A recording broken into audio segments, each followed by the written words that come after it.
जय हिंद दोस्तों, मेरा नाम है राज। आप देख रहे हैं हमारा चैनल इलेक्ट्रिक लोचा। तो जैसा कि हमने पिछली अपनी वीडियो में समझाया था, रेक्टिफायर से पहले पहले का यानी एनसीटी लगा होता है, उससे भी पहले पहले का। तो आज हम आगे का सर्किट समझाएंगे कि क्या क्या लगा होता है और कैसे काम करता है। जैसे कि यहाँ आप देख सकते हैं ये एनसीटी लगा हुआ है, इसके बारे में हम बताएंगे, रेक्टिफायर के बारे में बताएंगे, कैपेसिटर और एसएम के बारे में भी थोड़ा सा बताएंगे। स्विच मोड ट्रांसफार्मर ये है जो। तो साथियों, किसी भाई ने कमेंट में पूछा भी था कि ये कौन सा पीसीबी है, तो ये डेकन एसी का है साथियों, इंडोर का पीसीबी है, इन्वर्टर वाला है साथियों, इंडोर का पीसीबी है। ये आप देख सकते हैं यहाँ पर कम्युनिकेशन सर्किट लगा हुआ है, इसकी भी हम बात करेंगे। इस वाले पीसीबी को हम पूरा ही एक्सप्लेन करेंगे साथियों, एक एक करके धीरे धीरे आगे चल के। तो अभी हम ये एसटीआर को एक्सप्लेन नहीं करेंगे, आप कहेंगे तो एसटीआर को भी एक्सप्लेन हम आगे करेंगे, जब पावर आईसी को, एसएमपीएस वाली जो पावर आईसियाँ होती है सभी को एक्सप्लेन करेंगे। तो साथियों, इस एसटीआर के बदले अभी हम ट्रांजिस्टर दिखा रहे हैं, अब देखें समझे। तो हम साथियों बताते हैं आपको इसके बारे में। तो यहाँ तक साथियों हमने बताया था, आप देख सकते हैं यहाँ तक इस वाले सर्किट के बारे में। जब आप चेक करेंगे तो मल्टीमीटर की एक प्रोब आप यहाँ रखेंगे रेक्टिफायर की इस पिन पर, बीच वाली दोनों पिनें आप देख सकते हैं। ये जो रेक्टिफायर की बीच वाली दोनों पिनें हैं, तो ये जो मेन वाली तारें हैं ये आप देख सकते हैं कि ये लाल और एक ये काली, तो ये सीधी सीधी यहाँ पर पहुँच जाती है। तो अब मल्टीमीटर की एक प्रॉब यहाँ रखेंगे, एक प्रॉब यहाँ रखेंगे तो बीप बोलनी चाहिए, और दूसरी प्रॉब यहाँ रखेंगे और यहाँ रखेंगे तो बीप बोलनी चाहिए। तो साथियों, इसका मतलब है ये लाइन फिल्टर वगैरह, ये वाला फ्यूज वगैरह ठीक है, और ये एनसीटी भी ठीक है। अब हम बात करते हैं एनसीटी क्यों लगी होती है। तो साथियों, एनसीटी को हमने इस तरह से यहाँ पर दिखाया हुआ है, ये एनसीटी है।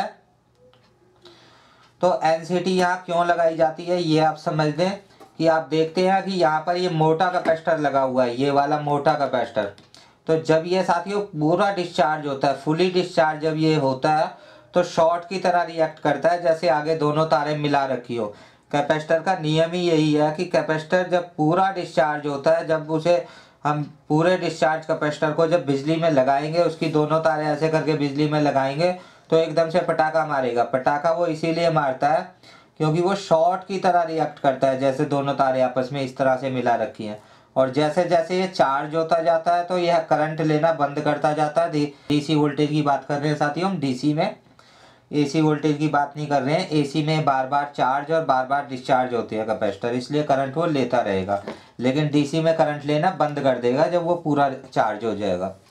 तो एनसीटी साथियों इसीलिए यहाँ पर लगा होता है। इसमें थोड़ी सी रेजिस्टेंस होती है 10 ओम जैसे।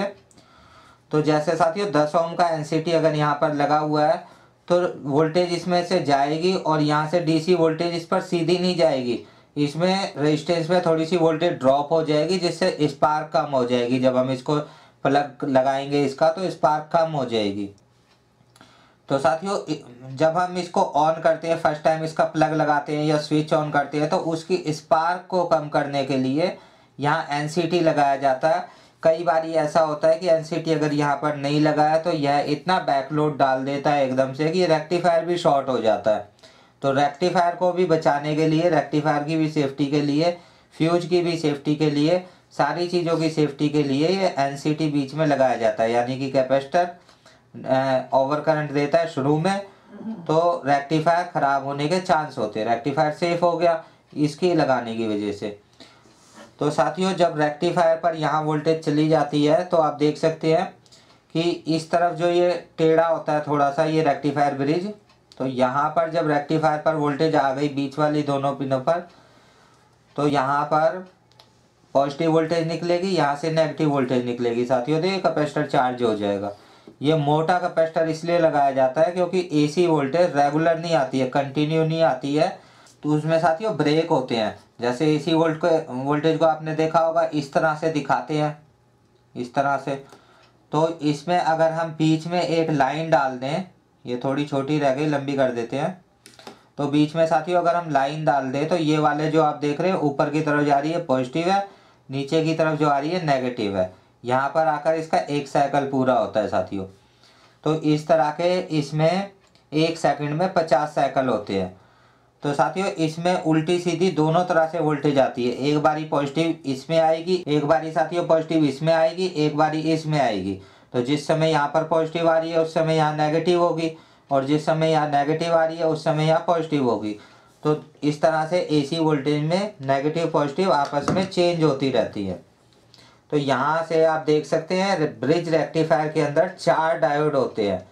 तो इस वाली पिन से, जो ये वाली एसी पिन है, यहाँ 2 डायोड लगा दिए जाते हैं साथियों, और इस वाली पिन से भी साथियों 2 डायोड लगा दिए जाते हैं। तो एक डायोड इसमें नेगेटिव देगा, और इस वाली पिन से भी आप देख सकते हैं एक डायोड इसमें नेगेटिव देगा, और इस वाली पिन से एक डायोड इसमें पॉजिटिव देगा, और इस वाली पिन से भी साथियों एक डायोड इसमें पॉजिटिव देगा। तो इस तरह से साथियों डीसी वोल्टेज हो जाती है। लेकिन हम बात कर रहे थे कैपेसिटर क्यों लगाया जाता है। तो साथियों आप देख सकते हैं कि जब ये इस तरफ जाएगी वोल्टेज तो पॉजिटिव में होगी, और इस तरफ आएगी तो नेगेटिव में होगी। तो यहाँ बीच में 0 वोल्टेज होगी। यहाँ साथियों बीच में एक समय ऐसा आएगा जब यहाँ 0 वोल्टेज होगी। तो 0 वोल्ट होते समय 0 वोल्टेज साथियों होते समय यह कैपेसिटर अपने पास से वोल्टेज देगा। जब यहाँ वो इसको वोल्टेज मिलेगी ये चार्ज हो जाएगा, जब इसको वोल्टेज नहीं मिलेगी तो ये अपने पास से वोल्टेज देगा। चार्ज होगा, थोड़ा सा डिस्चार्ज होगा, फिर थोड़ा सा चार्ज होगा, फिर थोड़ा सा डिस्चार्ज होगा, इसी तरह से ये चलता रहेगा। और साथियों जितना हमारा लोड होता है, जितने लोड की हमारी एसएमपीएस है, उससे थोड़ा सा ज़्यादा यह कैपेसिटर लगाया जाता है ताकि यह जल्दी से ख़राब ना हो। कैपेसिटर आप समझ गए होंगे एनसीटी और रेक्टिफायर क्यों लगा हुआ है, और यह कैपेसिटर भी साथियों इसमें क्यों लगा हुआ है। तो साथियों इसके बाद हम बात करते हैं इसकी स्विच मोड ट्रांसफार्मर की। तो साथियों सभी एसएमपीएसओ में यह स्विच मोड ट्रांसफार्मर लगा होता है। इसका साइज काफ़ी छोटा होता है सीधा बिजली वाले ट्रांसफार्मर से। अगर इस वाले सर्किट को साथियों बड़े ट्रांसफार्मर से, जो एसी वाला ट्रांसफार्मर होता है सीधा, उससे अगर चलाया जाता तो उसका साइज काफ़ी बड़ा होता। तो साइज को छोटा करने के लिए साथियों इस ट्रांसफार्मर का इस्तेमाल किया जाता है। ये काम भी अच्छा करता है, क्योंकि ये वाला ट्रांसफार्मर इस्तेमाल करने पर, यानी एसएमपीएस इस्तेमाल करने पर पावर फैक्टर ठीक रहता है। पावर फैक्टर को ये ख़राब नहीं करता है, क्योंकि डीसी वोल्टेज ऊपर फिर चल रहा है। तो डीसी वोल्टेज करने के बाद साथियों फिर हम इसको चलाते हैं तो एक रेजिस्टेंस की तरह ये रिएक्ट करता है। इस पावर फैक्टर लॉस नहीं करता है साथियों। और इसमें आप देख सकते हैं मेटल का भी काफ़ी प्रॉफिट हो जाता है। उसमें काफ़ी सारा आयरन लगता है, काफ़ी सारी तार लगती है। इसमें तार भी साथियों कम लगती है, और कोर भी इसकी काफ़ी छोटी होती है। तो हम साथियों इसकी बात कर रहे थे। तो ये चार्ज होने के बाद जब ये कैपेसिटर चार्ज हो जाता है तो चार्ज होने के बाद यह वाला सर्किट काम करने लगता है। इस यहाँ पर साथियों चाहे आईसी लगी हो, या फिर यहाँ पर एसटीआर लगा हो, या ट्रांजिस्टर लगा होता है, तीन ही चीज़ लगी होती है। तो साथियों एसटीआर के अंदर भी और पावर आईसी के अंदर भी, जो एसएमपीएस की पावर आईसी होती है उसके अंदर भी ट्रांजिस्टर ही काम करता है। तो यहाँ पर साथियों हमने यह ट्रांजिस्टर दिखा रखा है। तो आजकल साथियों आईजीबीटी लगा होता है।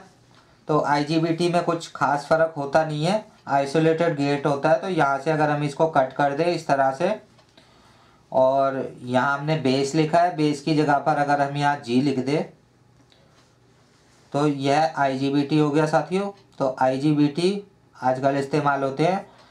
तो साथियों IGBT isolated gate bipolar transistor होता ट्रांजिस्टर ही है साथियों।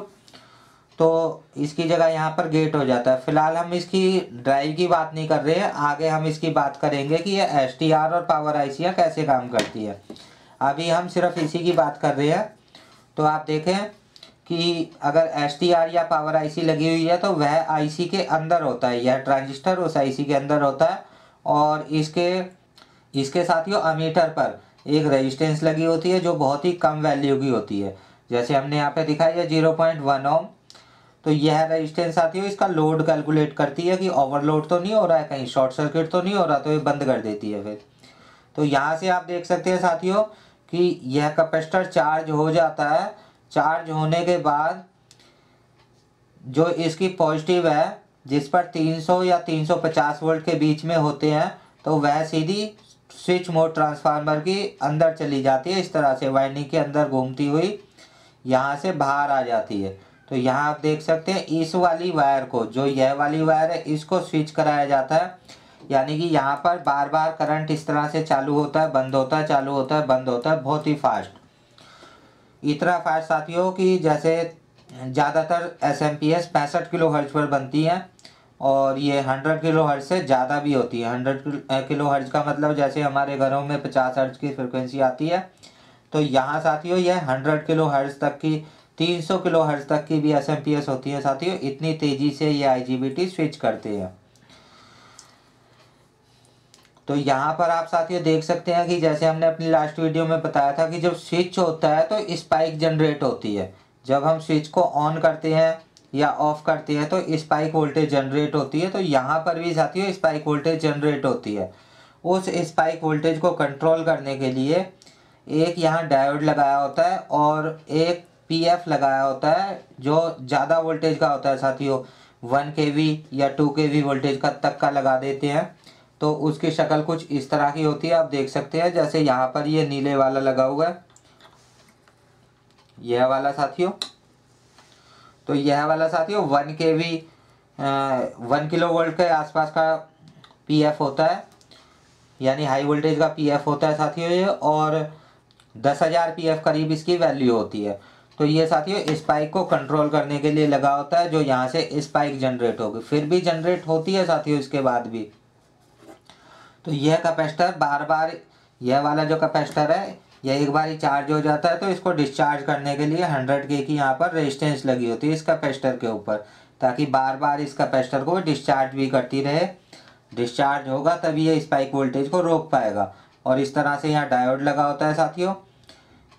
डायोड के थ्रू यहाँ वोल्टेज जो है स्पाइक वोल्टेज को, कुछ वोल्टेज को डिस्ट्रॉय किया जाता है, ख़त्म किया जाता है। स्पाइक वोल्टेज हमारी किसी भी काम की साथियों होती नहीं है, लेकिन अगर उसका कंट्रोल ना किया जाए तो काफ़ी नुकसान पहुंचा देती है। तो साथियों आप यहाँ पर देख सकते हैं कि यहाँ भी स्पाइक की प्रॉब्लम है। यहाँ भी स्पाइक को कंट्रोल करने के लिए यह छोटा सा सर्किट बनाया जाता है। और आप देखें कि यह वोल्टेज तो आप देख सकते हैं 300 से 350 तक होती है इस कैपेसिटर में, लेकिन यह जो ट्रांजिस्टर है जो साथियों आईजीबीटी है, तो यह आईजीबीटी 800 वोल्ट का मिनिमम यहाँ लगाया जाता है। 800 वोल्ट। तो साथियों 800 वोल्ट ऐसा नहीं है कि ये 800 वोल्ट तक का नहीं है, ये 400 तक ही काम करता है, लेकिन 800 वोल्ट का इसको इसीलिए लगाया जाता है कि वोल्टेज स्पाइक होकर के, यानी स्पाइक वोल्टेज काफ़ी ज़्यादा बन जाती है, वह 800 वोल्टेज तक पहुंच सकती है।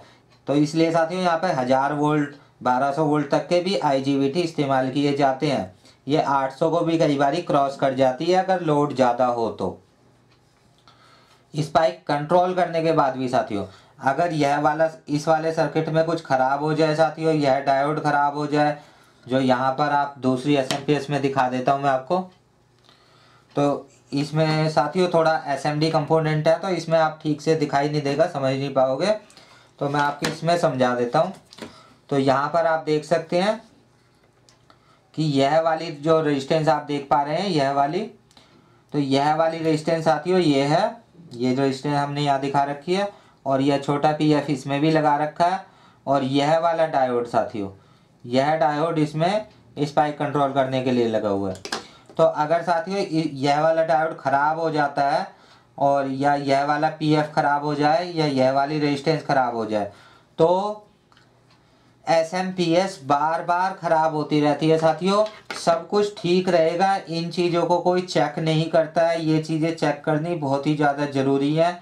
अगर आपकी एसएमपीएस बार बार ख़राब हो रही है, यानी कि उसकी पावर आईसी या एसटीआर या ट्रांजिस्टर आईजीबीटी जो है साथियों, तो वह अगर बार बार ख़राब होता है तो वह इन कंपोनेंट की वजह से होता है, जो आप देख रहे हैं यहाँ पर ये लगे हुए। तो साथियों देखा आपने, ये था स्विच मोड ट्रांसफार्मर तक का सर्किट। तो आप समझ गए होंगे, उम्मीद है आप अच्छी तरह से समझ गए होंगे। अगर आपको कोई भी कन्फ्यूजन लगता है तो आप कमेंट करके पूछ सकते हैं। अगर आप कमेंट करेंगे तभी हमें पता चलेगा कि क्या चीज़ आप समझना चाहते हैं, क्या चीज़ नहीं समझ आई है, जो भी कुछ है। तो आज की वीडियो में साथियों इतना ही। जय हिंद, जय भारत।